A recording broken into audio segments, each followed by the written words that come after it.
Professionally, I work in the tech space as like a nerd developer, software developer, whatever you want to call it, right? So people ask me because they know a little bit about my background and they're like, how did you get into tech? How did you get into this thing?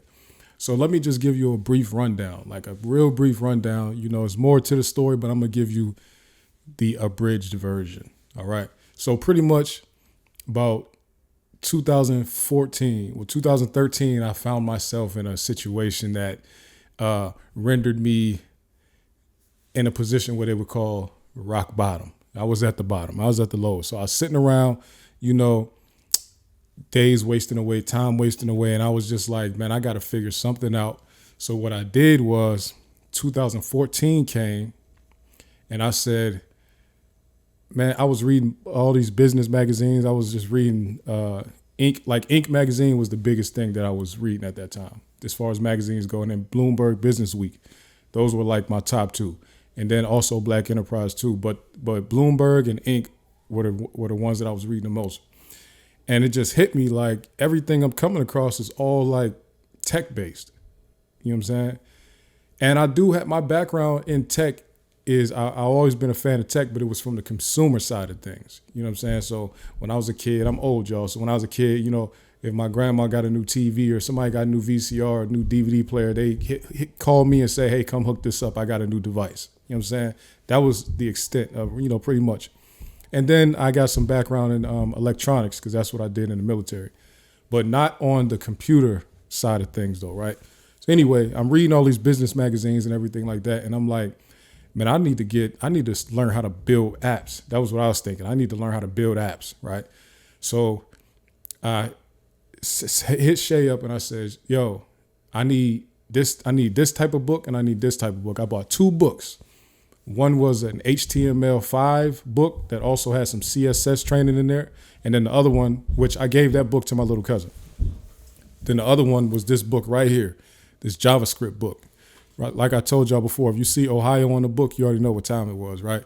So I got a HTML5 book and a CSS book. And then I got the HTML5 and the CSS, that was in one book. And then this JavaScript book, right? I didn't have a computer. All I had was these books to read from, right? That's all I had. You see notes highlighted in here. I was studying these books all day with no computer to practice this stuff on. I didn't have access to a computer and I didn't have a computer. I wasn't able to do that, right? So I learned programming from just reading the book, right? So then 2015, so after I'm doing all the studying on HTML5 and CSS and JavaScript, then 2015 hits and then I get access to a little bit more stuff and I realize I can't use those programming languages to do what I feel like I need to do, which is to try to build apps so I can build a unicorn company or whatever, right? So I realized I needed to learn like a programming language that could stand on its own. So that led me so I started doing all this research on what's the best programming language to learn to build apps or whatever. And what came back to me was Java, like the language called Java. And so pretty much I went and bought the Java 8 reference guide. I do good with like books like that, textbooks type stuff. I do good with that. I didn't have the money for no type of schooling or training or anything like that. So I got a $32 book off of Amazon. And then I hit the ground running. I started teaching myself Java.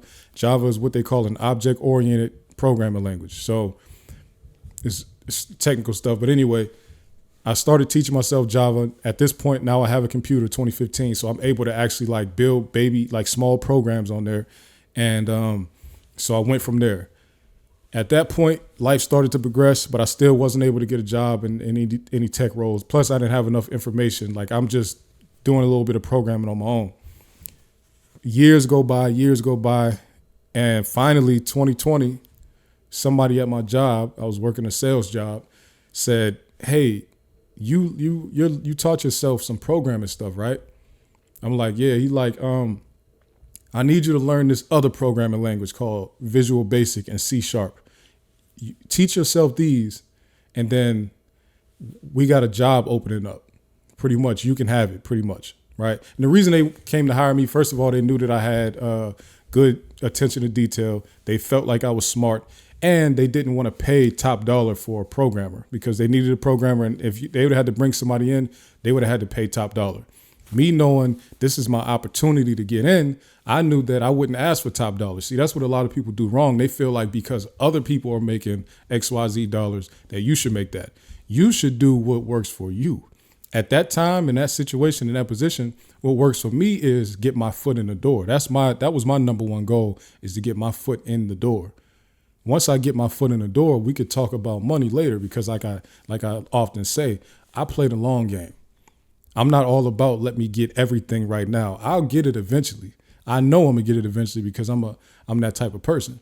You see what I'm saying? I'll get it when it's time for me to get it. But at the time right now, it's time for me to learn, and it's time for me to get paid to learn. I didn't have to go to school to get a degree. I didn't have to go to any training programs. I didn't have any certificates, no boot camps. I didn't spend the only money I spent on programming was the cost of the books to learn. Books like this. This was probably a $12 book. Like I went and bought all these reference guides on these programming languages, and that's how I learned programming. Total in my whole tech time, I maybe spent $200 on training. Maybe. Since I started learning 10 years ago, right?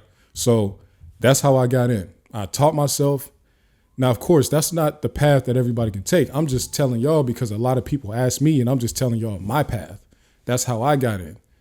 Because I was good at something. I was so good at something else that they said he would probably be good at programming. That really sounds like a story that would have happened in the 90s because it was a little bit, you could transition into different roles back then a little bit easier.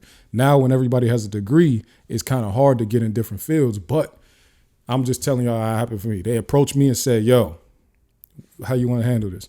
I knew that I couldn't ask for top. I knew that I was going to be getting paid probably half what somebody else was getting paid in that job. That I don't care about that though. What I care about is getting an opportunity to change my entire trajectory. And when I was working in sales, I knew I couldn't reach the heights that I can reach from learning tech on the job and getting paid to learn pretty much. You see what I'm saying? But that's my tech story. That's my story how I got in, man. If y'all want to know the specific books I got, hit me up. I'll send you every single book I ever bought. And I have most of them. The only one I don't have is that HTML book that I gave to my cousin. But I could find that one and show y'all exactly which one. Plus, that's outdated, so I could show you the updated books that you can get. But I have every book except that one. I still have all of them, right? So yeah, man, it's all about the path you want to take. Everybody's path is going to be different. You take your path. I'm just telling you what I did.